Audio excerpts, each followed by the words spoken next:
Hello everyone! Chris wants to know the relative pronouns, kung saan ang mga relative pronouns ay ginagamit to connect a dependent clause to an independent clause na merong case. Ang case ay tumutukoy lang yan sa mga pronoun, kung paano ginamit ang pronoun sa isang sentence. Pwedeng subjective, pwedeng objective, o kaya possessive. Ang relative pronoun din ay may person na halimbawa ay who, tumutukoy sa tao, that, tsaka whoever, under ng subjective, since ang who ay ginagamit lang kapag subject. Meron ding which, that, tsaka whichever para sa mga bagay-bagay.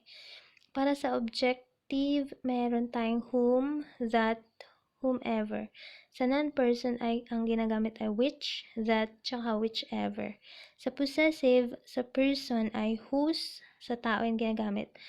Sa non-person ay whose din. Halimbawa, Chris, meron tayong the one who will represent the school is Naar. Alin dito ang relative pronoun?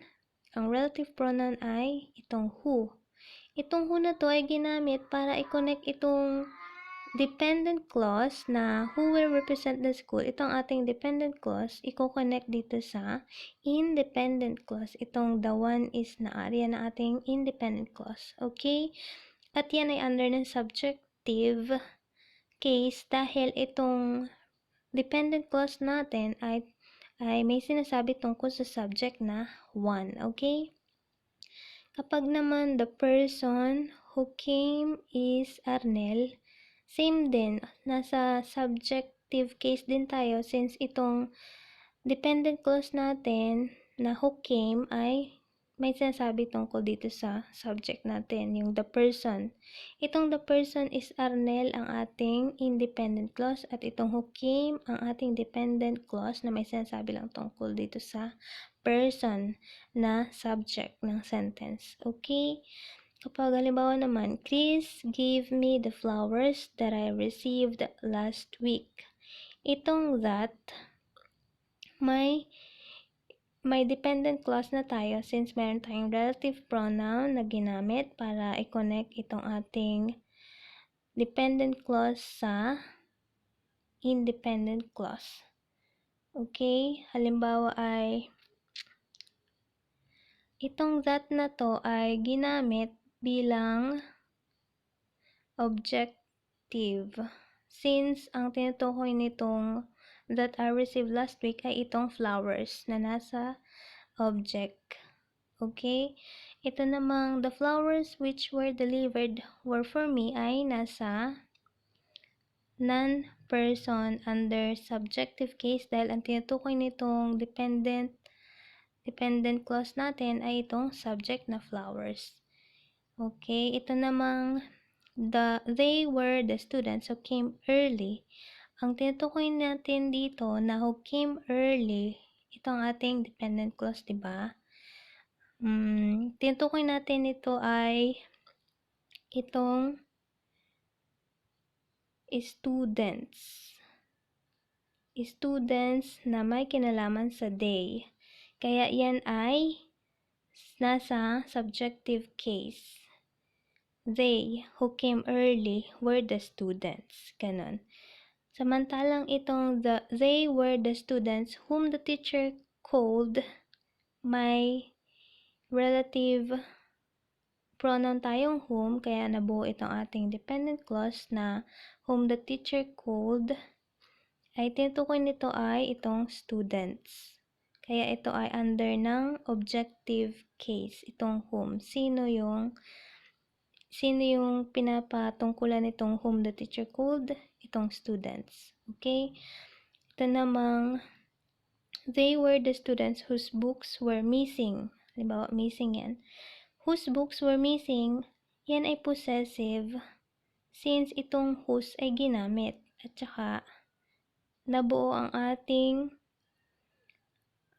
itong sentence, they were the students whose books were missing.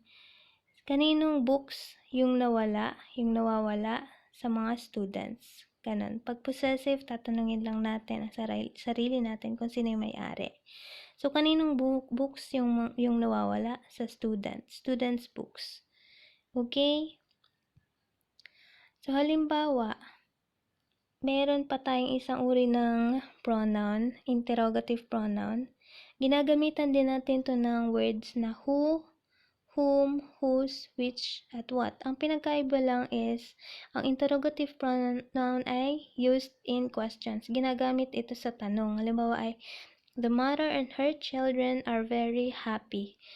Pag ginawa natin yung tanong, ang gagamitin natin ay interrogative pronoun. Kapag nasa subjective case ay who. Who are very sleepy? Who are your father? Ay, who are your parents? Who is your father? Who is your mother? Laging ganun. My father is Romeo. Pag tinanong na ay, who is your father? Ganun. At pwede rin na ganito. This tie is Ryan's. So, yung Ryan's ay may apostrophe. Ito ay possessive noun. So, pag ginawa natin yung pronoun, ganito ang mangyayari. This tie is whose. Kaninong tie ito? Whose. Imbis na Ryan's ay naging whose. Kasi ayan ay possessive. Sinong may-ari? Pwede ring, whose is this tie? Kaninong tie ito? Ganun din.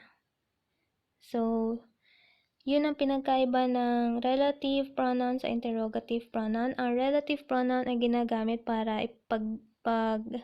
samahin lang ang dependent clause at independent clause. Samantalang ang interrogative pronoun naman ay ginagamit sa tanong, pag magtatanong na. Okay? Yun ay whom, who, whose, which, tsaka what.